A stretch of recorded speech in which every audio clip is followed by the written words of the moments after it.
All right, good morning, everybody. Thank you very much for coming. I hope you're all still energized and with us halfway through the week. I'll try and present you with some interesting findings and an interesting presentation early morning on a Wednesday. I guess we'll keep the door open just for a few minutes to see if some more people still wander in. My name is Caroline van der Voorde. I am the Deputy Chief of Party for WASHPaLS 2, which is one of the USAID programs, bringing you this session today alongside Urban WASH. Both, and I'll tell you a bit more about WASHPaLS and Urban WASH. Both of these projects are part of the global Water Strategy Action Research Initiative of USAID. We're very excited to bring you a session where we're actually talking about water supply and sanitation, because this week it's been one room for one and one room for the other. So we're bringing you some experiences across the spectrum of water supply and sanitation, focusing on smart subsidies and what that means and how to do them. So what we have planned for you today is, there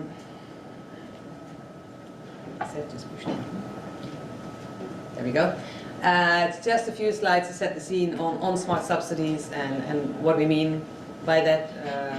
And then we have two presentations, one from Ethiopia and one from Ghana, brought to us by partners who will introduce as we get there. And then we'll do a panel discussion with some sector partners from Ethiopia and Ghana, and we'll wrap up. So we've tried to keep it light in that we can have some proper discussion on some of the findings of these two country presentations, these two country studies that we are discussing today. So like I said, we are WASHPaLS 2 and Urban WASH are two programs that are really focused on implementation research and applied learning. WASHPaLS 2 focuses particularly on rural sanitation, stands for Water Sanitation Hygiene Partnerships and Learning for Sustainability. Our research focuses particularly on area-wide sanitation, so that's the concept of doing sanitation service delivery at the scale of an entire administrative area, be it a district or a county or a commune, but predominantly rural areas. We focus a lot on we do a lot of work around market-based sanitation as well as hygienic environments and social behavior change. Urban WASH stands for Urban Resilience by Building and Applying New Evidence in WASH, is similarly set up to do applied research, focusing particularly on the enabling environment for citywide inclusive sanitation, small and informal service providers, and source water protection and diversification. Both of our programs have done work on understanding subsidies and how to deliver smart subsidies, and so that's what we'll be discussing today. So just a few words on what we mean when we say smart subsidies and why we felt it does make sense to discuss subsidies across the spectrum of water supply and sanitation services. So obviously there's some differences, but we also see similarities. Water subsidies, for one, have been quite prevalent, have been used throughout the decades, and learning is continuing, but potentially or probably haven't been quite as, I would say, controversial almost as sanitation hardware subsidies have been for a while. But sanitation hardware subsidies are making a comeback. I think we're all realizing that there is a place for them in the sector, but obviously we're trying to learn how to do that, how to provide sanitation hardware subsidies as efficiently and effectively as possible. Water subsidies are focused either on connections or on ongoing consumption subsidies. Most of the work that's going on subsidies in the sanitation sector right now are about providing people with the actual sanitation system, the containment, if you like. Not so much yet looking at subsidizing the entire value chain for sanitation, although there is some work coming up that Urban WASH is going to look at around subsidies for people/management services as well. But for now, most of the sanitation subsidy discussion focuses on containment and on the products. And lastly, I would say the focus in terms of particularly research and learning for water supply subsidies are focusing strongly on understanding sustainable financing options. a big issue or a big focus of subsidy research in the sanitation. On the sanitation side is focusing on understanding how subsidies affect or can help the market. And so we're looking at spillover benefits, as in people that aren't eligible for subsidies still buying sanitation products because they have seen what they can do for their eligible community members, but also the reverse, the risk of market distortion that subsidies might bring. The biggest similarities really are subsidies cost a lot of money and government budgets are limited. So, which is why efficiency and bringing subsidies as effectively and efficiently as possible are really a key issue across the water supply and sanitation sphere.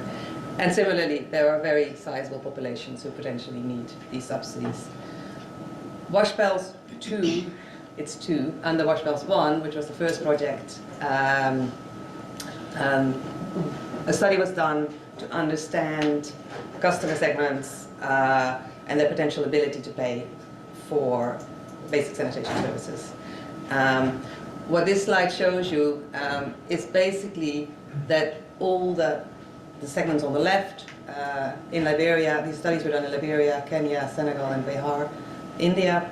All the segments on the left are people that require subsidies and that potentially require almost full subsidies for the products that they are, for the sanitation products and services they would access.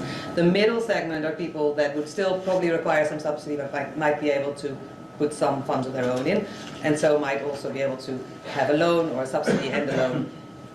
And then only on the right is the segment that, from the market assessment, was deemed to have ability to pay for the improved basic sanitation services on their own. So, if you take the left and the middle segment, those are really sizable numbers of people potentially requiring subsidies. This is sanitation, but it doesn't look that different for water supply either. The work we've been doing as WASHPaLS, we did a desk review to understand really the different levers that can be adjusted, as we say here, that may have an impact on the reach of subsidies and the effective delivery of subsidies. They kind of fall in these three buckets. On the left, it's really about subsidy design elements, things like when do you time your subsidy, how do you integrate it with other programs, and particularly when you're talking about sanitation, that could be about how do you sequence it and time it with doing demand creation activities, potentially CLTS, as well as how do you bring it into a market-based sanitation program. But also really the delivery mechanisms. Do you use vouchers? Do you use actual hardware? It's a bit different again between sanitation and water for that, but also validity comes into it. So, is the subsidy only valid? You have to make that decision within the week, otherwise the chance is gone. Can we keep that time open for longer? And a really important one, the amount, and I'm not talking here about is it $5 or $6, but more how big a proportion of the cost needs to be subsidized for people to react and actually take up the subsidy offer. And obviously, the lower the amount, the more people we might be able to reach with the subsidy. But if it's too low, it doesn't help people enough to actually make that purchase decision. And then there's a side around targeting and eligibility. Who gets the subsidy? How do we decide who is eligible? And how do we identify those people? And then lastly, understanding barriers to program uptake, barriers to sanitation uptake. Even if we might offer the subsidy to help with any liquidity or affordability barriers, there are other barriers that households face and that implementers face to deliver the subsidies. So those are the sort of the four pillars or levers that can inform how effective and efficiently a subsidy can be delivered. We're going to go through two presentations, one from Ethiopia and one from Ghana, and you will see that these themes will come back throughout those presentations, and then in the panel discussion afterwards, we will revisit them again as well. So that was all I wanted to say on subsidies in general. Now let's look at some actual cases. So the first case we want to discuss is about smart sanitation subsidies in Ethiopia, and this will be presented by Lars from IRC WASH, sorry, who has been working with USAID Transform WASH program in Ethiopia, piloting subsidy program there. And everything else will be explained by Lars. So.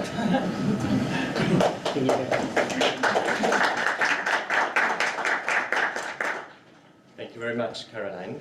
Good morning, everyone. My name is Lars. I'm with IRC WASH, living in Ethiopia for a bit more than a decade, and was very happy to be involved in Transform WASH to do this learning and knowledge component on behalf of the consortium. So USAID Transform WASH was mainly about market-based sanitation, an activity to stimulate demand, strengthen supply chains, and improve the enabling environment. It was implemented by a consortium with PSI in the lead. So I'll briefly just give a bit of context why we were doing the subsidies or piloting the subsidies, why we introduced the National Sanitation Subsidy Protocol, talk just very briefly about the pilot we did, and then a few take-home messages.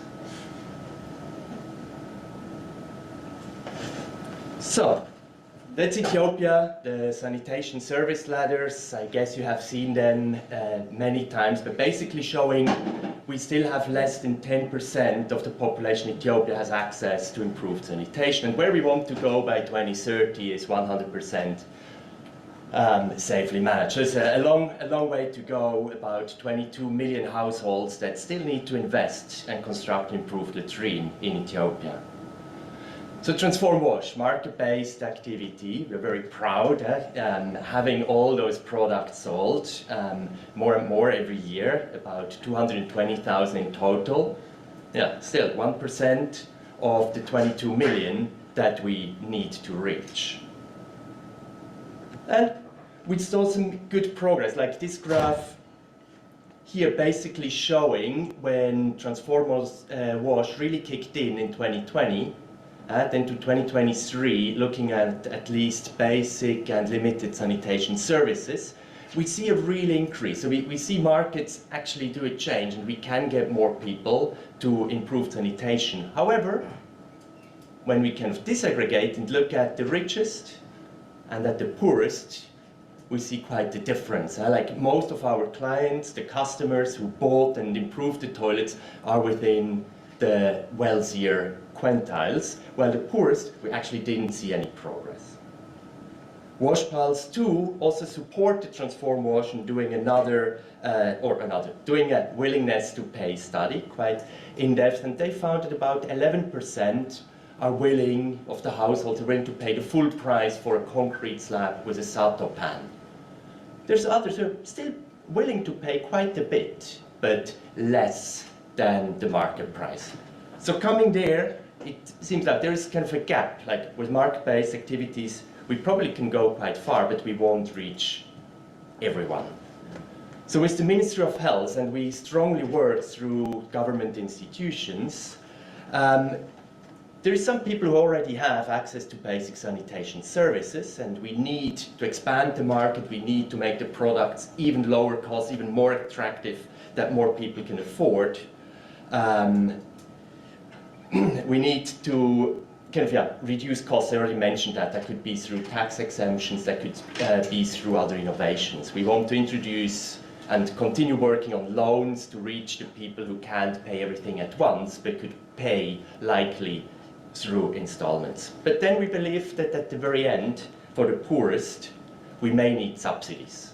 So kind of just to make the case, we didn't think, okay, we need the easy way out, let's distribute subsidies, but basically everything should be in place. But we believe there is a certain proportion of the population will never be able to, or not never, but not in the near future, able to pay for their own sanitation service. So we're looking at containment and households paying for it. So fortunately, I think the Ministry of Health was very open to this idea, but they wanted to give also guidance. And as a market-based sanitation program or activity, we're also keen to have some rules, because we are also scared of subsidies. Yeah, we think subsidies are needed, but they're also kind of risky, and if implemented in an uncontrolled way, could distort markets. So a protocol was released in 2022, updated in 2023 after our pilot with a few more findings. And the key parts are that they need to be smart and targeted. So smart to support markets, not to distort or impact other activities, and targeted should indeed really reach the poorest. So it's a government document. It's not Transform WASH publishing that. It's the Ministry of Health of Ethiopia releasing that as a guidance for everyone. The principles highlighted within the protocol is that the subsidies must be well targeted, as already mentioned. They should be designed to reach a minimum acceptable level. So we kind of propose to mainly focus on the substructure construction. I think in urban areas or so it may include a bit more, but it probably not going to be for a luxury version, but kind of just to reach the minimum required level to reach improved and safely managed sanitation. Subsidies shouldn't cover the full cost. The protocol says about 80% can be subsidized, 20% either in kind or in cash should be paid by the households. And finally, subsidies should only be introduced in areas with established supply chains, which was measured in the protocol, introduced as actually having 50% coverage of improved sanitation and less than 10% open defecation. So I'll get back to those first four principles at the end of the presentation with some reflections on how we found that worked in our pilot and some other activities. The fifth point here is that guiding principle must apply or should apply for everyone. So, our pilot.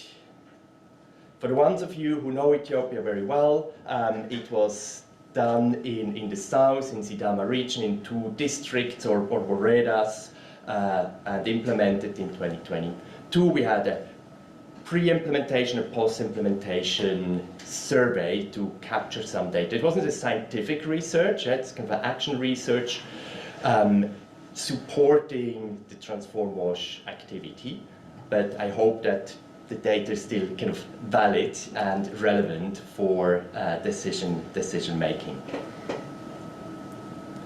Household selection. We did the targeting using the community-based health insurance. That's not implemented by us. That's a government scheme supported by others to kind of give insurances to the rural population, recognizing that some households are not able to pay for the premium for those insurances, and they would get exempted. So Boredas, or at district level, there's supposed to be lists of the poorest who don't pay for this health insurance. So we use that as a basis. So we obtained those lists, and from the district health offices we selected 300 households out of those lists randomly, and then all of the households, all of the 300 households were visited by trained masons. Yeah, mason went and say, look, that's the products I can offer. And then in 2 villages they were offered a high subsidy, in 2 villages a kind of a medium subsidy, and in 2 villages they were not offered any subsidy, kind of to see how well and the subsidies are used. The services that we offered were 2. The first is a concrete slab with Sato that includes digging the pit, which is kind of an in-kind contribution, and we used this $10, we valued that at about $10 cost of actually digging the pit as an in-kind contribution to reach this 20% in-kind or in-cash contribution. The slab and installation is about $45 if not subsidized. There was also Sato skirting. I don't talk about that too much because most households opted for the concrete slab with Sato. So the households were given a voucher through the mason, and they could then pay less. That means in the high subsidy areas they would only have to pay about $2 for the slab. They still need to prepare the pit. In the medium subsidy area, they had to pay about $9. In the kind of the control villages without subsidies, they would have to pay the full $38, like the full cost of the slab.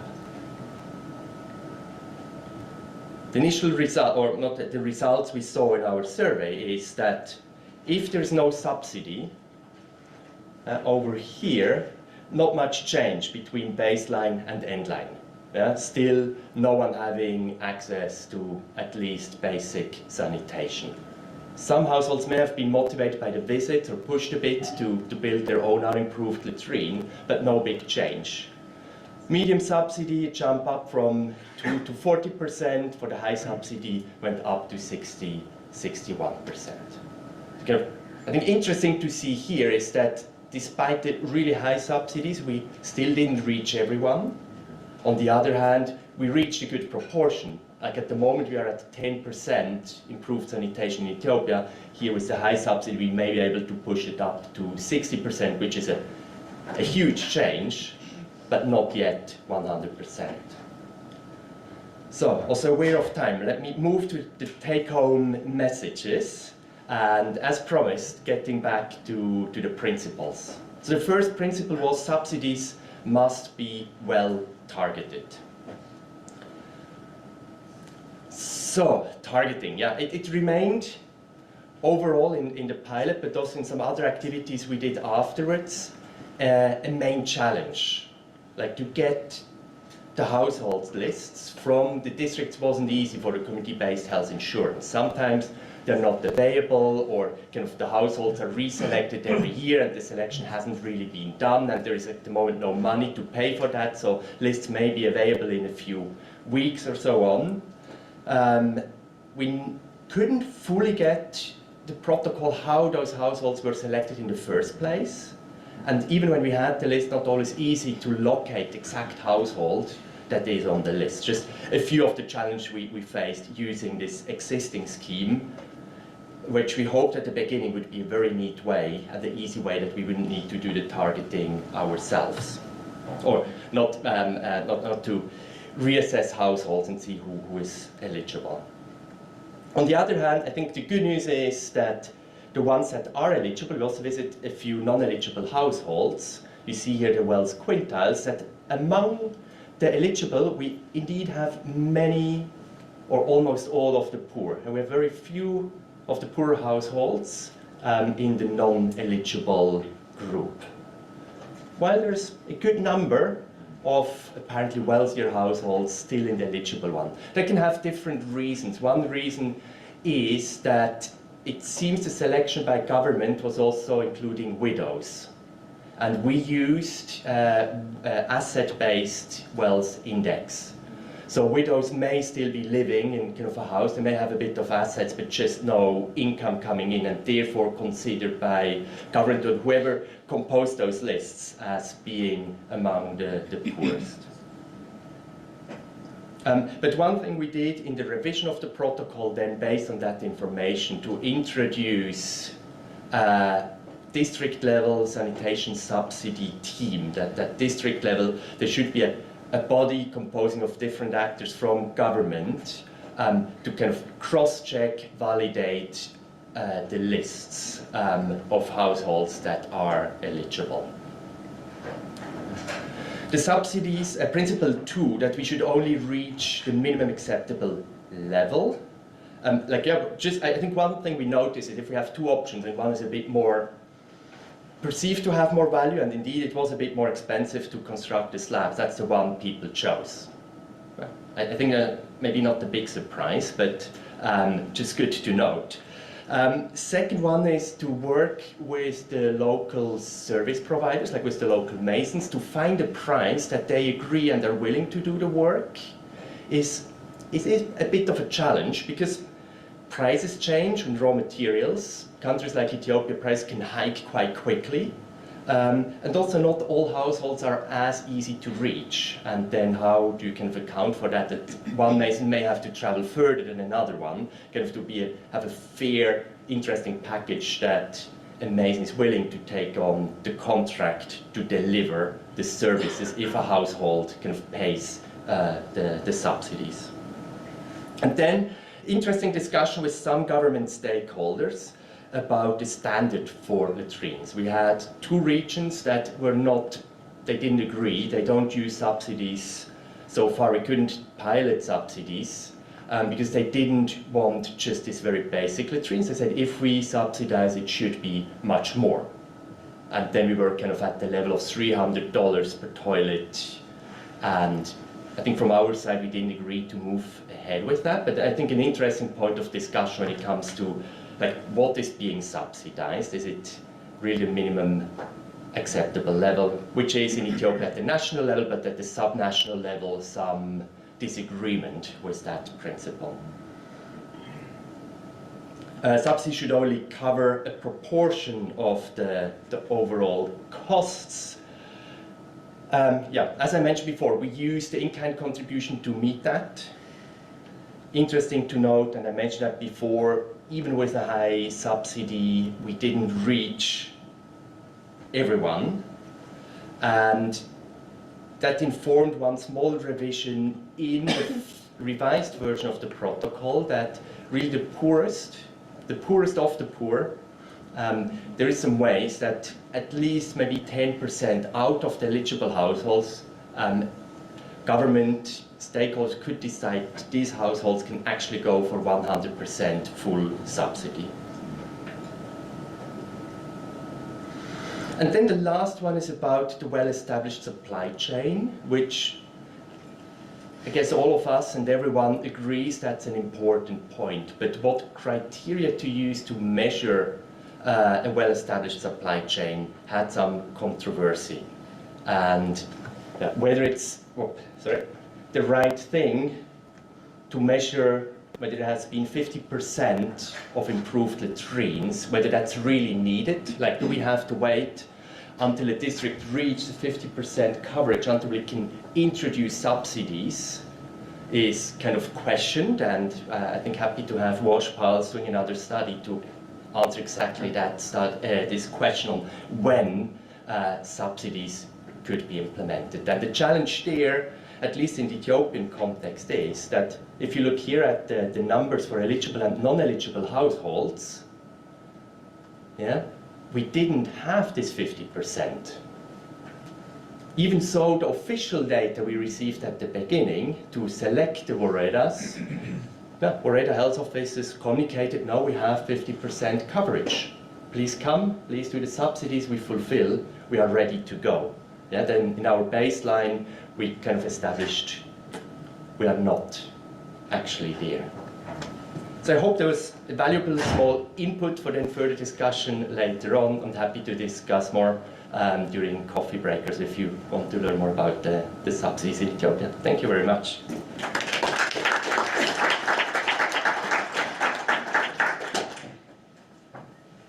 Many thanks, Lars. That's very interesting. I'm going to ask you to hold your questions, if you have any questions to Lars about the subsidy. We'll talk about Ghana, and then we'll open up for some questions before the panel discussion. And yeah, Lars already alluded to it. WASHPaLS 2 will do a follow-up study on subsidies in Ethiopia with IDE, and we'll talk a bit more about that during the panel. So, moving on, back from sanitation to water supply, and we're going to talk about a study that was done by Urban Wash in Accra with the Ghana Water Company to provide water connection subsidies. And that will be presented by Halima from Akwaya, which is part of Urban Wash. So, good morning, everyone. Try to keep this relatively short and snappy. But yeah, as Caroline said, my name is Halima Qureshi, and I'm a senior research manager with the Akwaya Institute, and we're a part of the Urban Wash Consortium, focusing on the enabling environment for water and sanitation services. So this particular study that I'm going to talk about today, just wanted to provide a little background about how it came about. So unlike the presentation we just had from Ethiopia, the study that I'm going to talk about is more of a retrospective study on projects that were implemented by Ghana Water, starting as early as 2017. Ghana Water started implementing connection subsidies in low-income areas of Accra.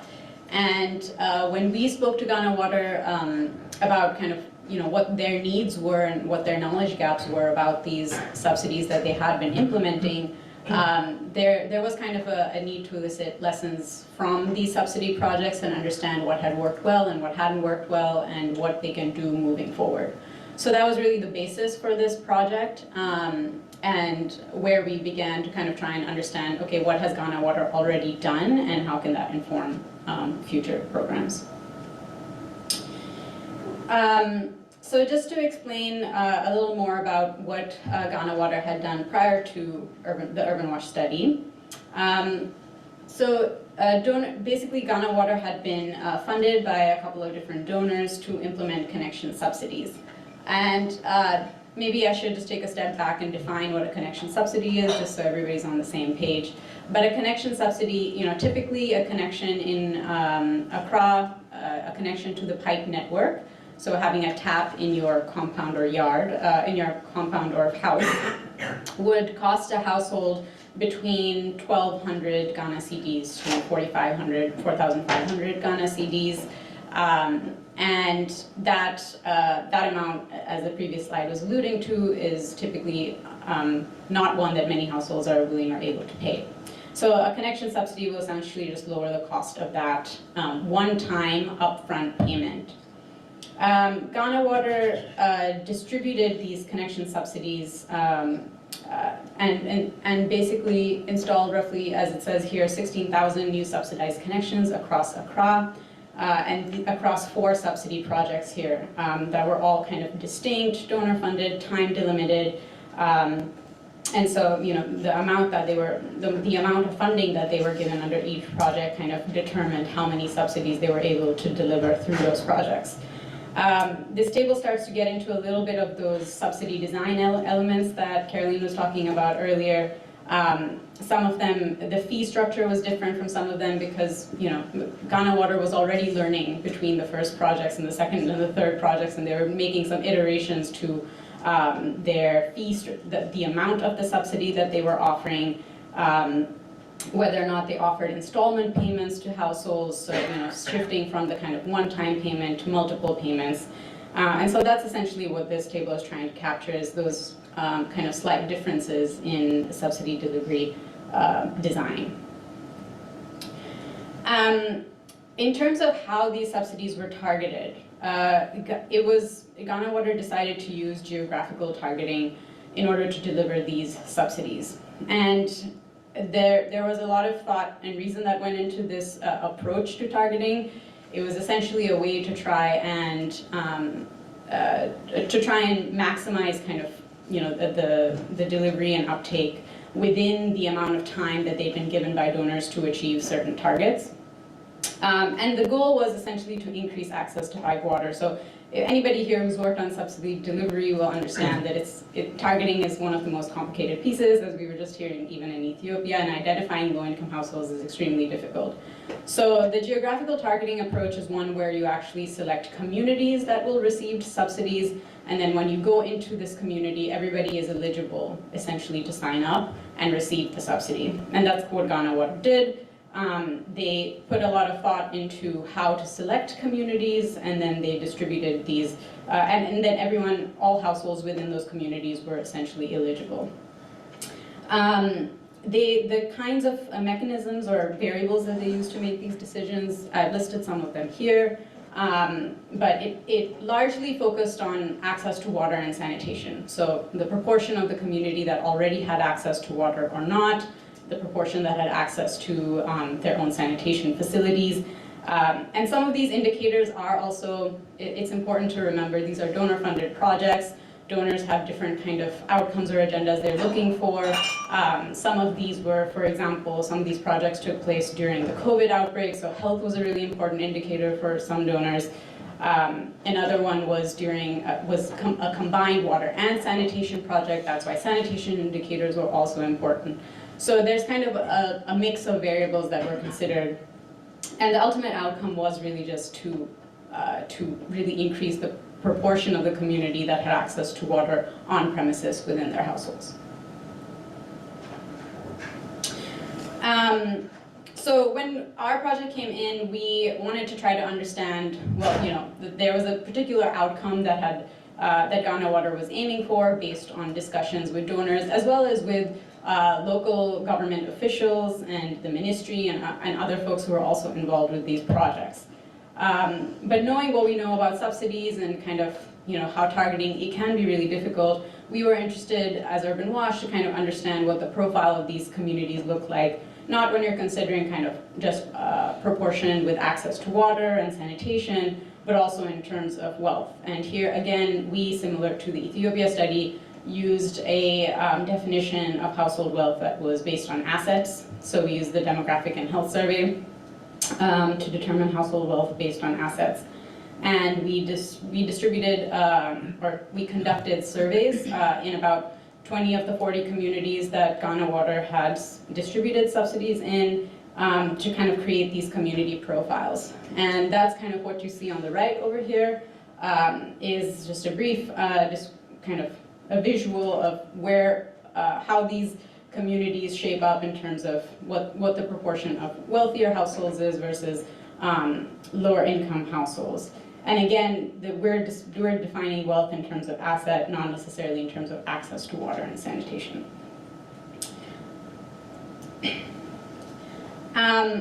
In addition to targeting, another aspect of the subsidy delivery that we wanted to understand better was just whether or not Ghana Water had faced difficulties actually administering these subsidies, delivering them to households, and, you know, on the flip side, whether or not households had difficulty accessing these subsidies.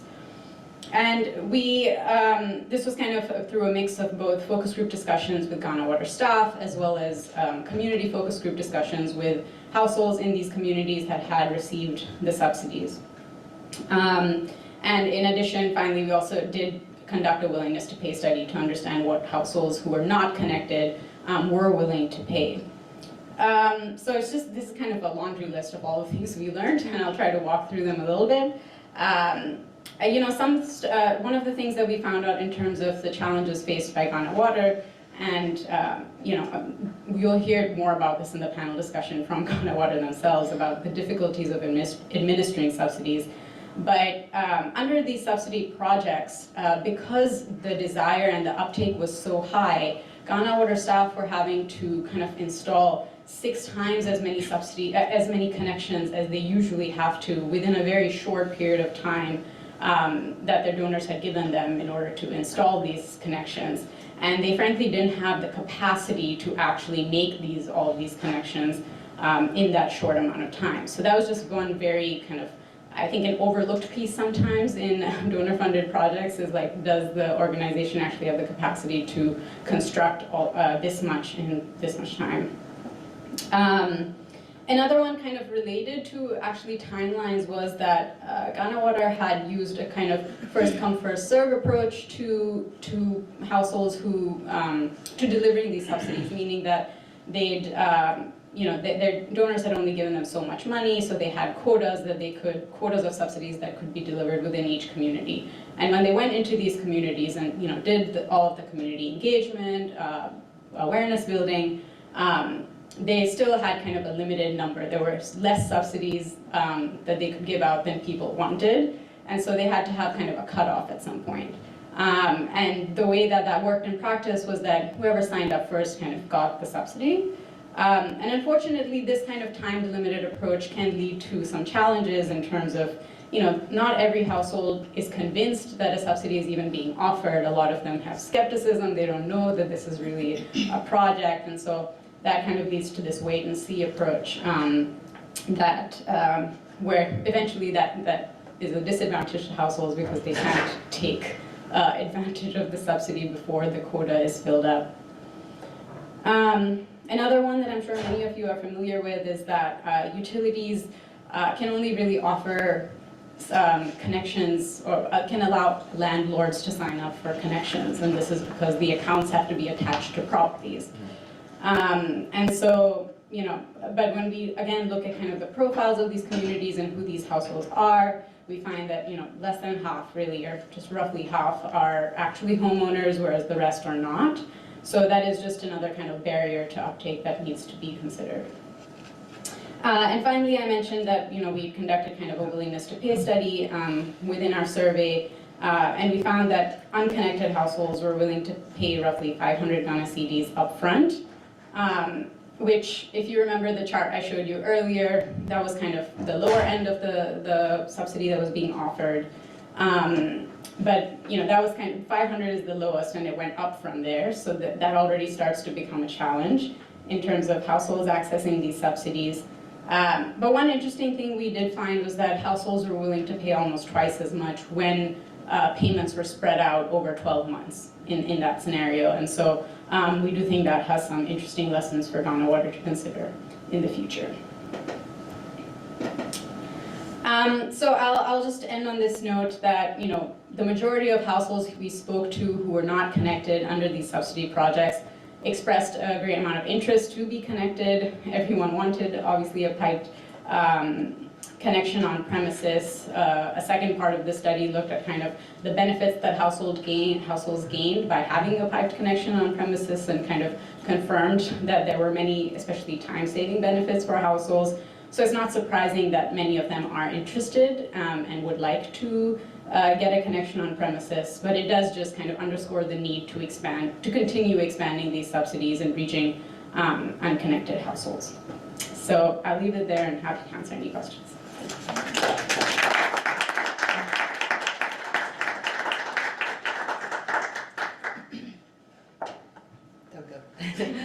Thanks, Halima, and thanks, Lars. We do have time for a few questions, either to Halima or Lars, about anything they just presented before we go into the panel discussion. Yes, sir? Yeah. What about non-revenue water? How is that covered? Do y'all have anything to do with that, or? So non-revenue water was not a part of the Accra connection subsidy that Urban Wash was considering, but there are other studies under Urban Wash in which we are looking at non-revenue water and other kind of performance metrics for utilities to try and see if there are any improvements needed there. One more question. Y'all are really doing something there, and is there any way that you have like a overview of how you set up the program and all of that? Are you referring to the connection subsidy program? Well, more the basics of how you did it. I'm probably going to have to subsidize it myself. So, I think there are, well, hopefully we'll be capturing the lessons of kind of how Ghana Water did it and in previous projects in kind of the report that we'll put out, or any lessons that we put out from this study. Can I add? Yes, of course, please. Okay, thank you. So as to how the program was established, Ghana Water realized that just below 15% of residents living in the low-income urban communities had access to piped water services. We realized that there were barriers to access with regards to the new service connection fee, which was very high. Even if you give low-income residents 5 to 10 years for them to save money to get a connection, they will not be able to do it. We undertook service, we showed all of these. Most of the landlords, they don't have even site plans to show that the properties belong to them. So we looked at all the constraints, and management decided to establish a special purpose unit that will work with other departments and GWL's regional offices to deliver sustainable water services to people living in the low-income urban communities. The World Bank supported this program, and through effective engagement with management decided to subsidize the new service connection fees. So actually when we started, we said, oh, okay, this is not even a new service connection, but the new service connection fee was really high. So we said, okay, let's test the approach and get people to pay a commitment fee to obtain a connection. So that is how it all started. We rolled out the connections and it was basically oversubscribed. We didn't have enough resources to connect everyone who connected. So it gained a lot of interest across the organizations with our development partners. And that is why we scaled it up to this level. Thank you. It's really good work. So Faustina is actually going to be on the panel just now. Who you talk to there? Yes, yes. I'll The talk to you mobile- later. Yeah, I'll talk to you in a minute. So this was actually a sneak preview of our panelists who is about to go to the other table just now. So for now, if you have questions for Faustina, we'll get back to those when she's actually on their side of the room. But any questions to Alima or Lara? She has presented it better than we will. Thank you. So my name is Maria from SNB in Zambia. Thank you for very nice presentations, very interesting. To Halima, that point you had about the household's willingness to pay if the cost was spread over a 12-month period with no interest. They were even willing to pay twice as much under those circumstances. Yeah. So to what extent was that considered as a more viable option, also much more scalable in relation to the subsidies? Yeah. That's for Alima. Can I ask Lars already, or we? And for Lars, in that community or in that area where there was no subsidy at all introduced, and there was no change in terms of access, was there anything happening in that community, any sort of initiative, or was just, nothing? Thank you. Sure. Yeah, I think in terms of kind of viability of actually using those installment payments based on kind of this hypothetical willingness to pay scenario that we presented to households, I'll say that, in the past, Ghana Water has, when I say that they have implemented some form of payments that are spread out over time, what we've seen is that it's usually 2 or 3 payments. It's not 12 payments over a year. So the viability of that specific approach is something that Ghana Water will need to consider more moving forward, and whether or not it actually is viable. And please feel free to ask that during the panel. So both districts are kind of T-WASH, transform WASH intervention districts. So in both districts, supply chains, private sector has been strengthened to provide sanitation services. I think what we observe partly is that for the local masons, the poorest are not really their kind of customers. They already know that, and it's hard that they actually approach them and offer a product.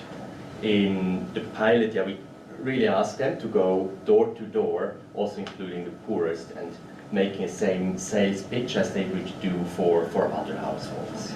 But we found, yes, they didn't do anything.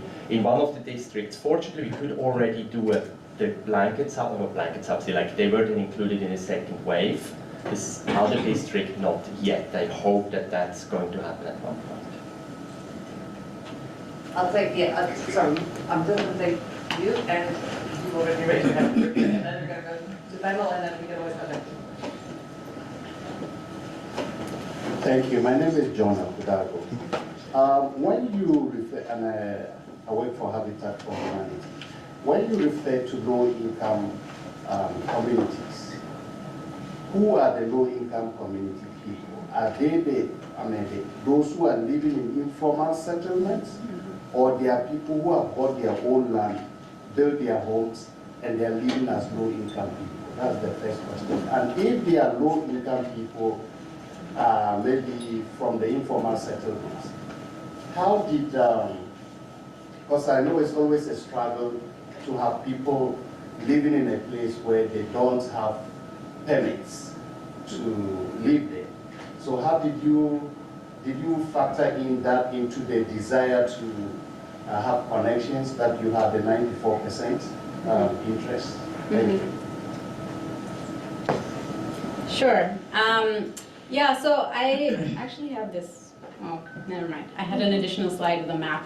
But I was just going to say that the communities that Ghana Water distributed the subsidies in, they had very diverse characteristics from a kind of land use and planning perspective. So somewhere in the middle of the city, a little more traditionally what you would call informal settlements, very dense, small roads, things like that. Other communities were more peri-urban, so they were kind of on the edge of the Accra metropolitan area, a little less dense, more spread out.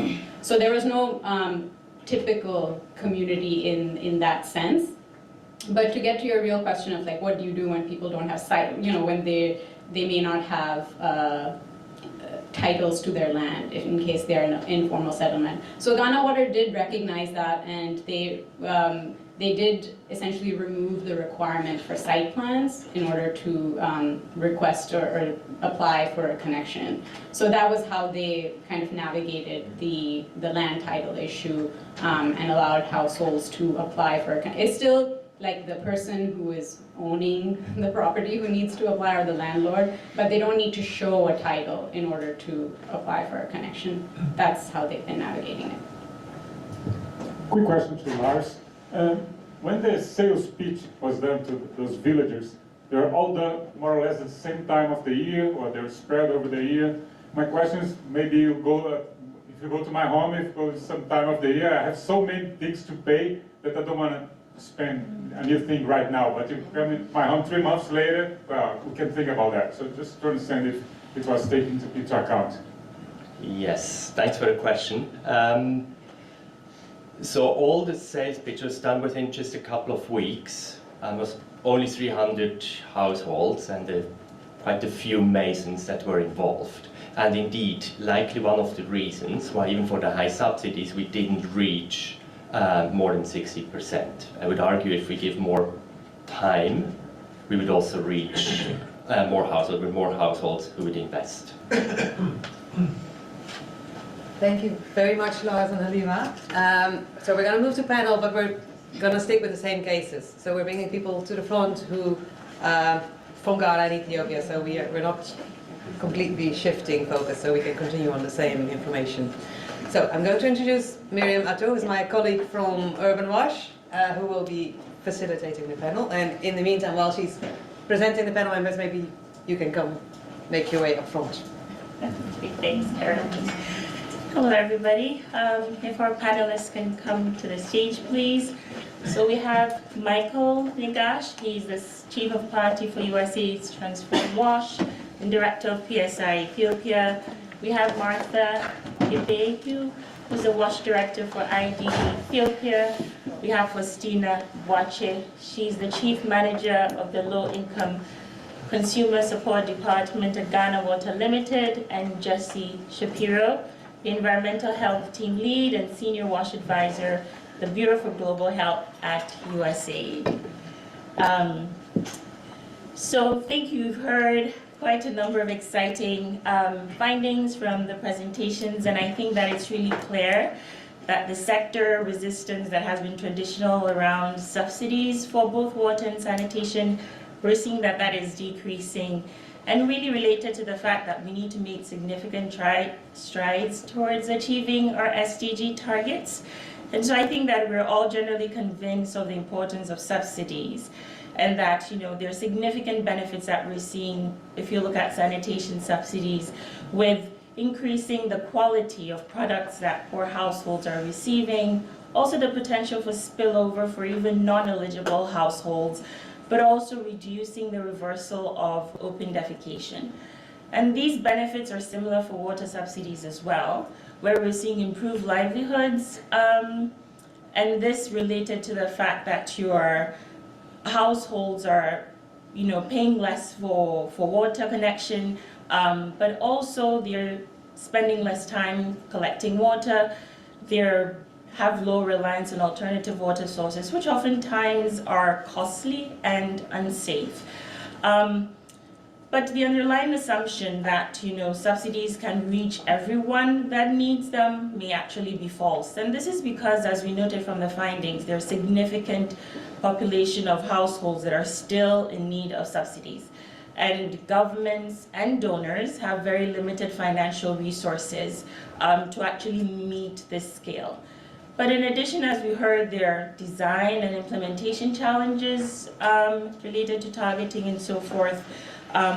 And so it's important that we consider some of these elements.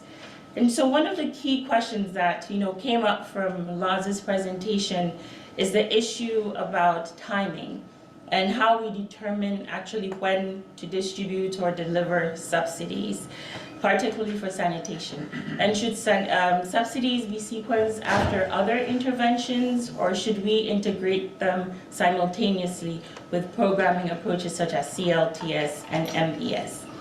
And really the theory or the hypothesis behind sequencing subsidies after other interventions is that you're really allowing communities to demonstrate their commitment to changing their sanitation behavior, and in that instance allowing them to actually meet some threshold of basic sanitation. And we're also theorizing that it might minimize market distortions, because households are essentially demonstrating and reflecting their desire to purchase a product or service that is yet available. And also this ensures that you have a solid or existing supply chain to actually deliver the products. Alternatively, if you're looking at approaches where you're integrating subsidies simultaneously with some of these interventions like market-based sanitation, you're essentially allowing households to leapfrog the sanitation ladder and allowing them to have access to better quality toilets and reducing, again, the risk of reversal to open defecation.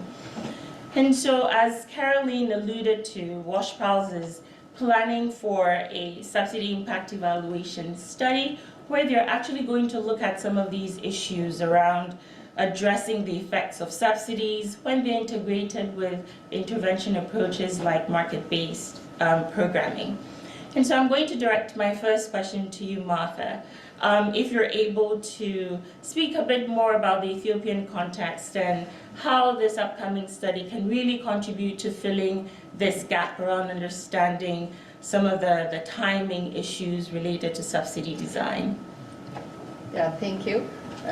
So in the Ethiopian context, the Federal Ministry of Health is particularly worried about introducing subsidy, particularly in a community where a large proportion of households do not have unimproved sanitation. So they are concerned a potential market distortion could arise when subsidies create an expectation of financial assistance, even if the household could afford buying a sanitation product.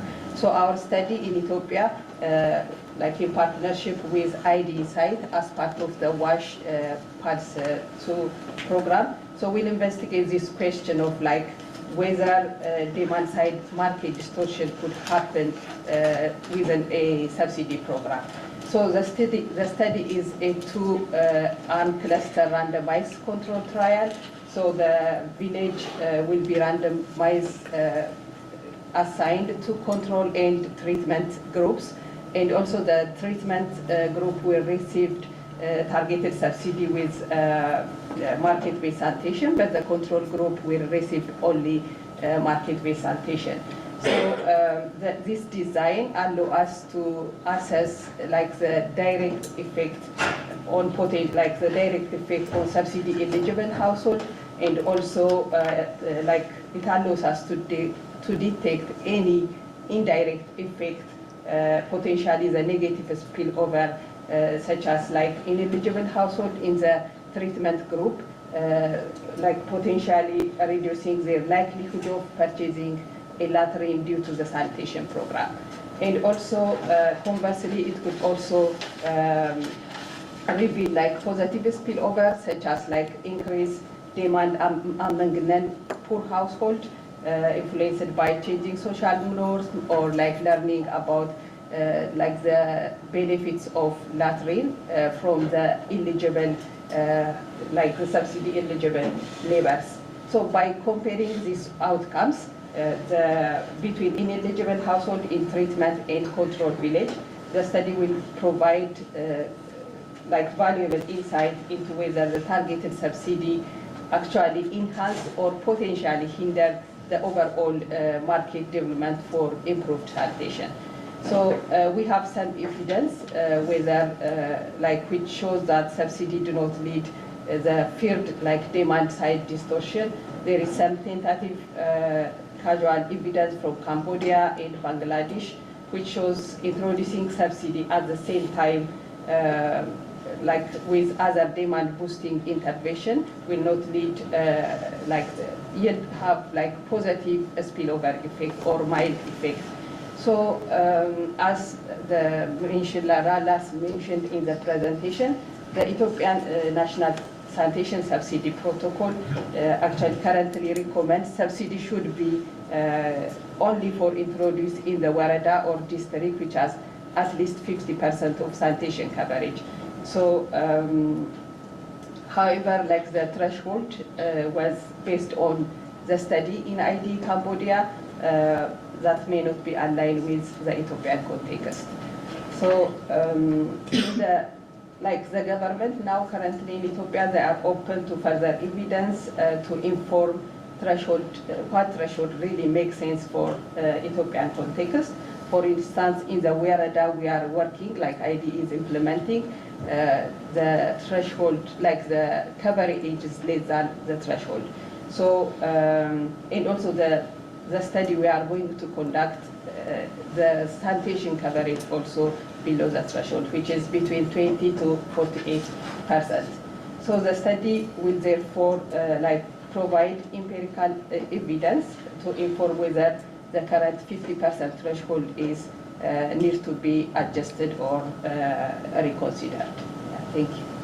Excellent. Thank you very much, Martha, for those details. And I think we're all going to be looking forward to those findings because it's still a pretty significant evidence gap around subsidy design. And whilst timing may not necessarily, the issue of timing may not necessarily be applicable to water, particularly water connection subsidies, there are instances or cases where we're seeing the effects of subsidies having or affecting or resulting in market distortions. And so I'd like to also hear your thoughts, Faustina. In your experience, if Ghana Water has noted any form of market distortion in areas or cities where there has been subsidy implementation, because we noted from our water equity assessments in 2 cities, in Kumasi and in Tamale, that although a richer city, relatively richer city like Kumasi, compared to Tamale, which is poorer, households in Kumasi had relatively lower, significantly lower willingness to pay compared to Tamale. And so this gave some indication of a market distortion. And so is it possible that the implementation of connection subsidies under the World Bank's Gamma project might have influenced the market dynamics in Kumasi? And if so, how is Ghana Water planning to address and mitigate some of these risks in future subsidy programs? Thank you, Miriam. Your question is quite long. But then your observations are correct.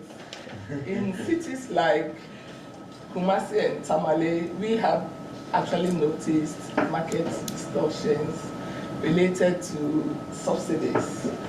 You would expect that Kumasi, being a wealthier city, would have a higher willingness to pay compared to Tamale. However, it turns out that Kumasi residents have a lower willingness to pay, and we believe this is linked to the subsidies that we have given under the World Bank supported water and sanitation projects. Here's why. When subsidies are introduced in low-income communities, they essentially lower the price of a connection, the price of accessing water services. Now, from an economic perspective, this affects the price elasticity of demand.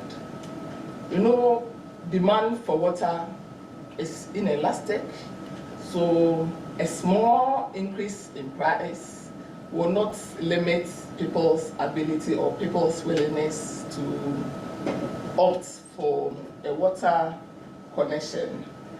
But we realize that because the subsidy has led to a lower price, people see the subsidized price as the norm. So in Kumasi, because the subsidies were also extended over a period of time, we were doing these programs for about 6 months with UNICEF, and currently it is ongoing because we have several low-income urban communities in Accra. So residents start to see the subsidized price as the norm, which lowers their willingness to pay for a water connection. And this demonstrates how subsidies, while necessary for improving access, can distort market behavior and create a situation where consumers potentially undervalue the service. I mean, I have to say this because we have seen it. So in Ghana Water, we are conscious of these effects and are taking steps to avoid creating widespread price distortions. We are exploring better targeting approaches, as we are currently doing with Urban Wash and with Halima, yes, and Halima's Acquire, yes, and we want to focus subsidies on vulnerable households, those who actually need it. And we believe that if we do that, it will improve the willingness to pay for households that can afford a connection. This targeted approach will help maintain market efficiency while ensuring equity in access. Another way to counteract this perceived value issue is through public education. By communicating the actual cost of providing water services, we can reset consumer expectations and emphasize the importance of paying the full cost of water connections, even if they are subsidized initially. The goal for us is to avoid a scenario where consumers become too accustomed or reliant on water subsidies, which can undermine the future sustainability of future interventions. And we have examples of this. Halima mentioned it. When we started the subsidy program, it was 200 Ghana cedis. We realized the amount was too low, considering the interest in gaining a connection. So we decided to increase it to 500 Ghana cedis. And the community members were like, oh, why? This community, Glefe, Choco, they all pay in Ngwazongo, they pay 200 Ghana cedis. Why do you want us to pay 500 Ghana cedis? We are also Ghanaians. So we actually engaged the traditional leadership, opinion leaders of the community, and we said, yes, you have heard how people pay 200 Ghana cedis and they didn't get a connection. Now we want to increase up it to 500 Ghana cedis and put the money into a ring-fenced account so that we can use the fee that people pay to buy materials for connection. So we'll be able to meet every member of your household to have access to water. They agreed, and we had the subsidy for just 250 households. But because the community agreed to increase the payment, the subsidized payment to 500 Ghana cedis, at the end of the day, we were able to connect 1,200 households from that community. So that is the approach we use. The dynamics are different. So you go to Kumasi, there are several alternatives, unlike you will find in Tamale. So we look at the community dynamics and then we offer a solution that is targeted to them. Thank you. Thank you, Faustina. And so, we're seeing that in thinking through, there's really evidence that, market distortion is important. But I also want to flag that there might be other factors at play beyond market distortions. And it's not only important for us to research and understand if there is market, if subsidies are creating market distortions, but what is the magnitude of the market distortion? And I think those are elements that we probably also need to consider as we are looking at additional research. Another key issue with implementers of smart subsidies is the issue of targeting, and Faustina has alluded to it. The presentations talked about it, and it's really identifying who should receive the subsidies. The example in Ethiopia, we're seeing government-run targeting methods being leveraged from existing anti-poverty programs. While these might be cost-effective, we also know that there are some high targeting errors that might occur, and so there's really the issue of balancing the trade-offs, looking at technical accuracy versus the cost savings in quotes and the issue of scalability. And so Martha, I would like to come back to you and get a bit more insight on how the upcoming Ethiopia subsidy study will address issues of targeting in the Ethiopian context, and what types of targeting methods you're planning on using. Thank you. So the Ethiopian Federal Ministry of Health, they require that subsidy should only be for households that are not able to afford sanitation product and service through other means, which is maybe out-of-pocket payment or sanitation loans. And strongly recommend that to identify poor and most vulnerable household in line with the existing poverty alleviated program in Ethiopia. So our study will provide like evidence for the Federal Ministry of Health, like whether targeting using the community-based health insurance, which is mentioned before, like is feasible at scale. So we will take that, or whether it needs to be like it needs to be supported with other approach. So the TWASH pilot, we will use the CBHI exemption as a starting point by identifying by identifying households that are exempted from the CBHI payment. But however, like we're recognizing potential limitation in the CPHI-based targeting, so the study will complement using the poverty probability index, which has a set of 10 simple questions about like household characteristic and household asset ownership, just to compute the probability that the household is living below various poverty line.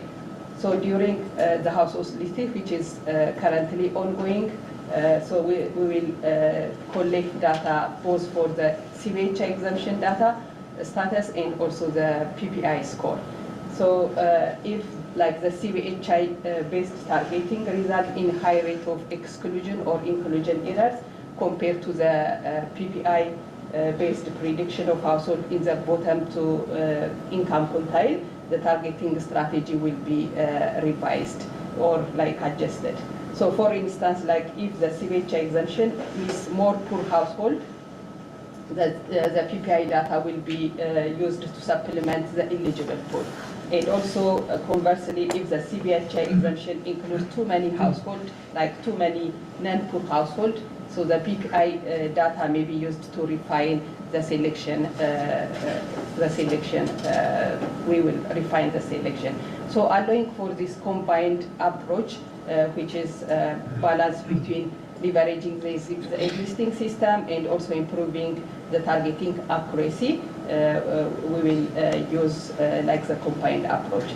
So since the poverty probability index is a simple tool, which is a set of 10 simple questions.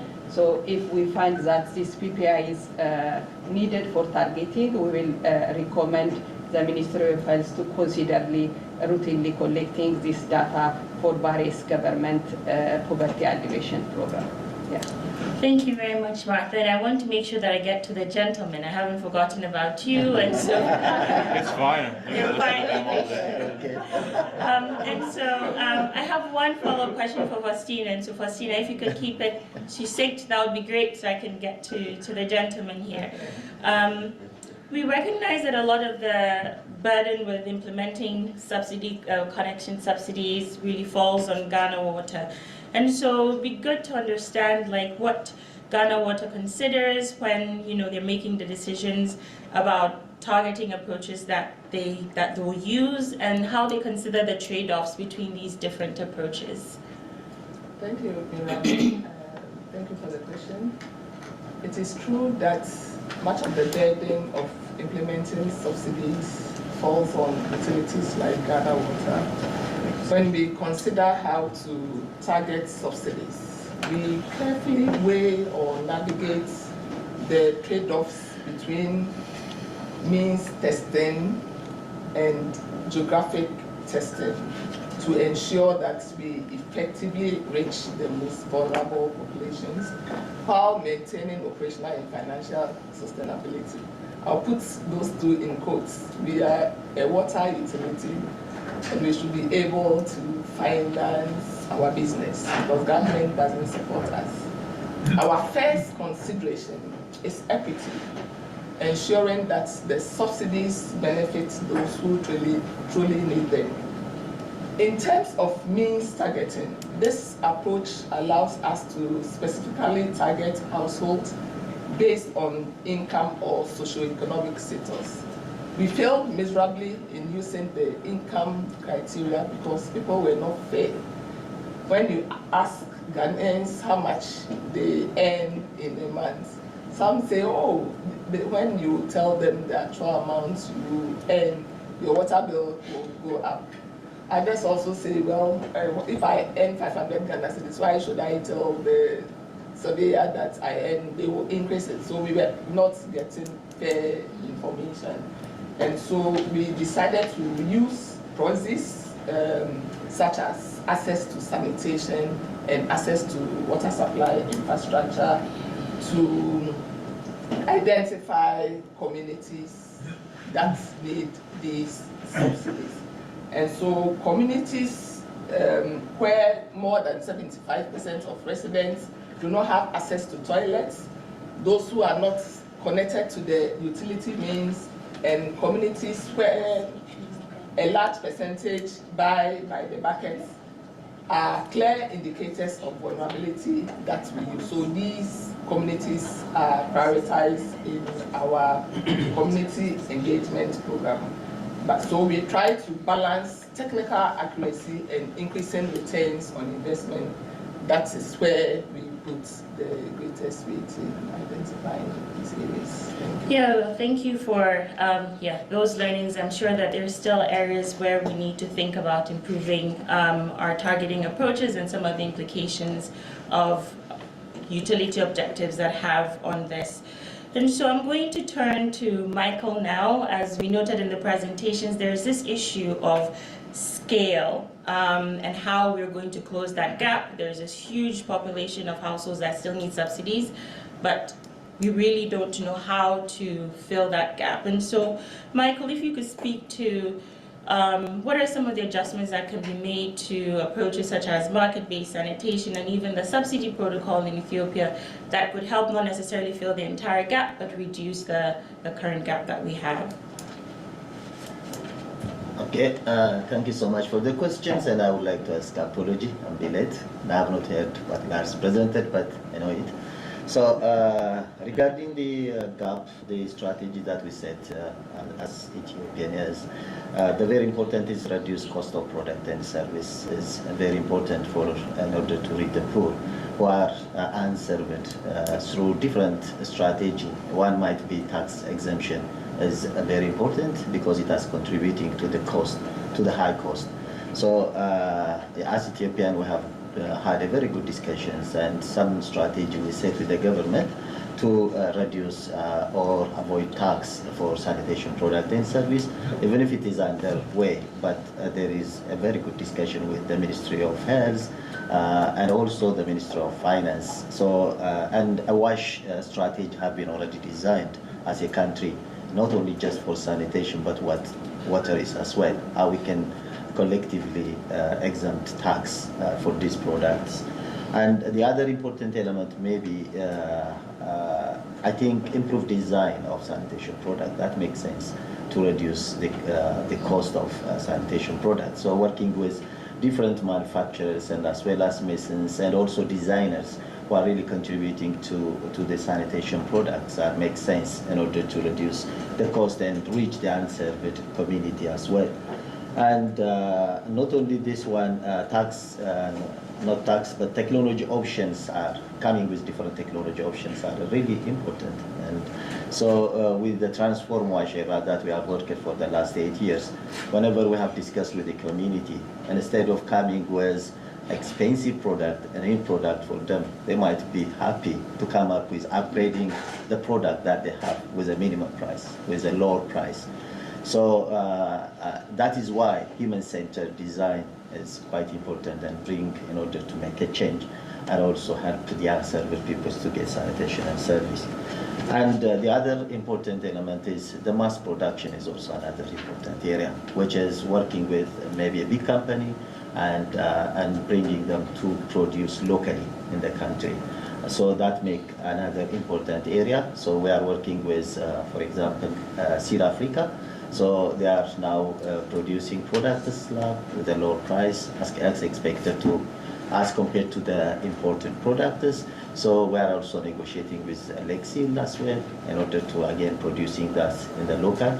So that that will be helpful to produce product with a lower price and also and have some work on with the government in terms of even tax reduction.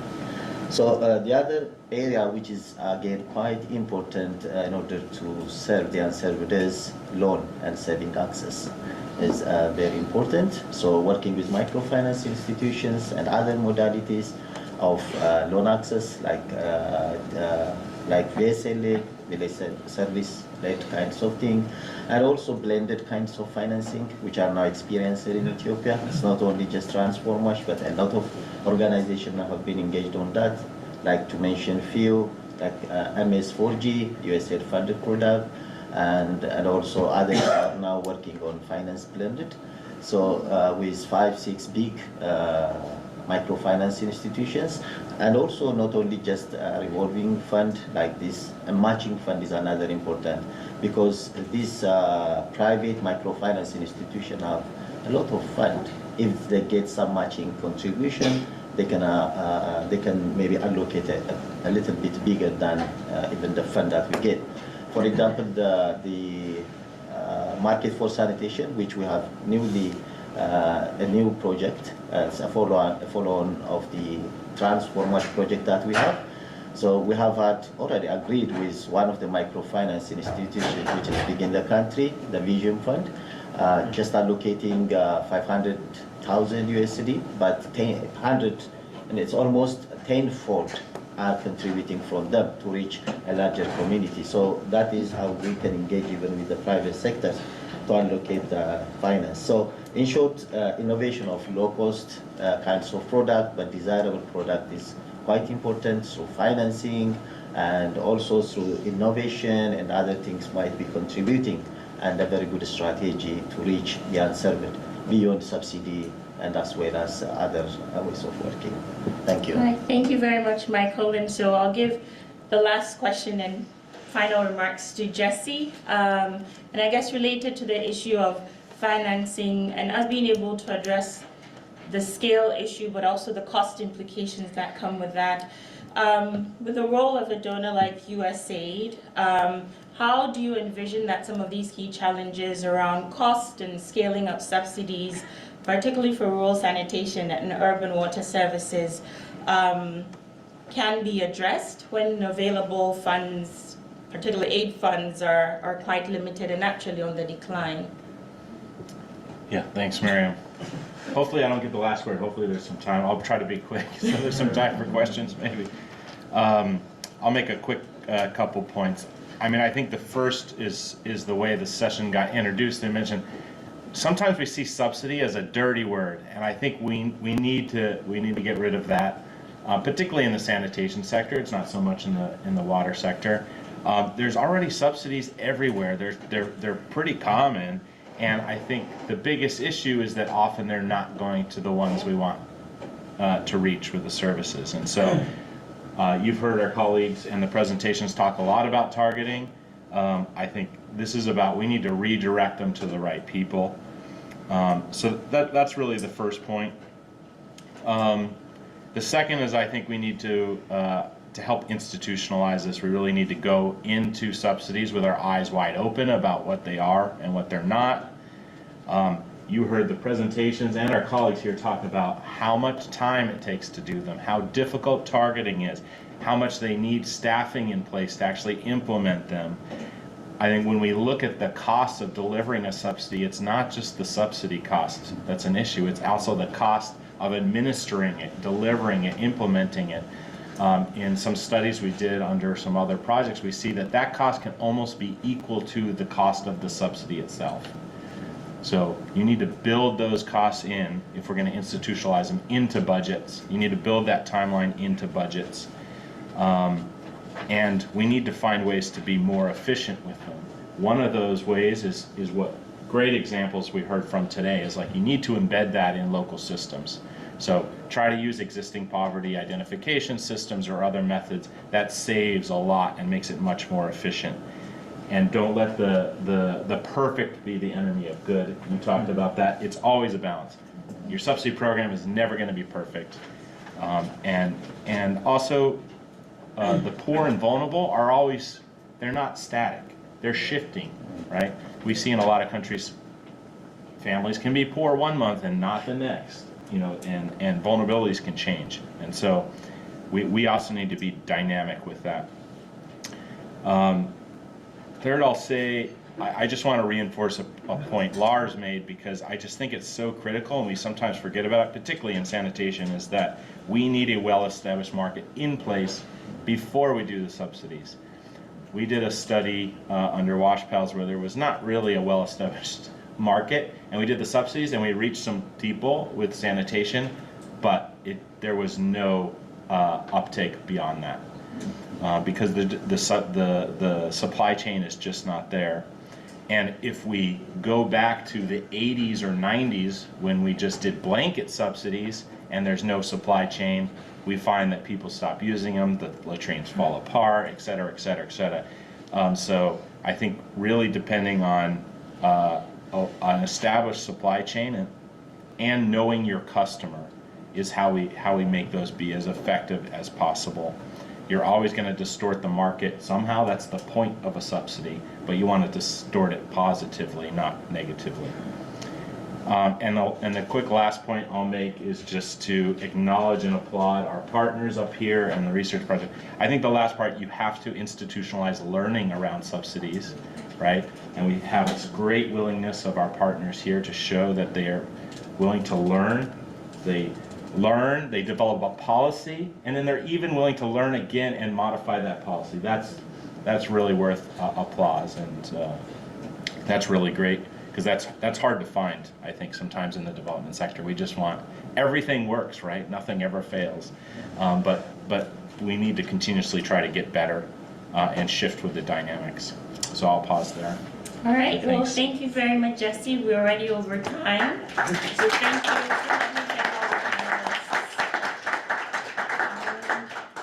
It over to you, Caroline, to wrap up. Well, I've been given the mandate to do so. Well, thank you very much, everybody. If you have any additional questions, we're happy to follow up with you and the partners as well. And apologies for going over time. Thank you again.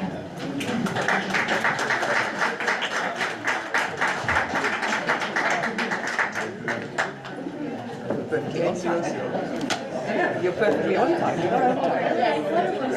No, you're on time. You're on.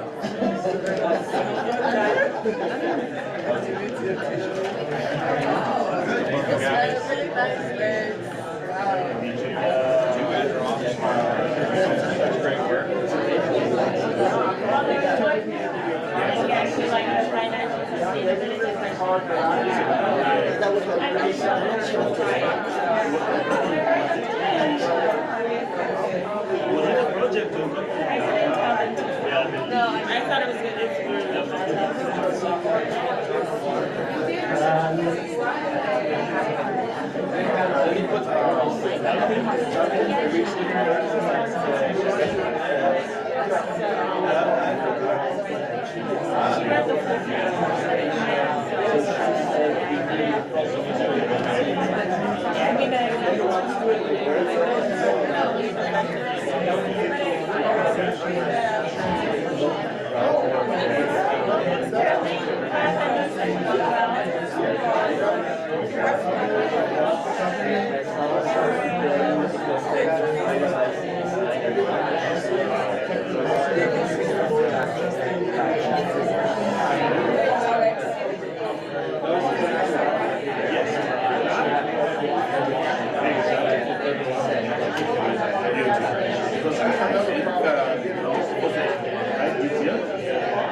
For water, you cannot just isolate, because you are having the same network, right? The houses are adjoining. But probably the subsidies will be more effective if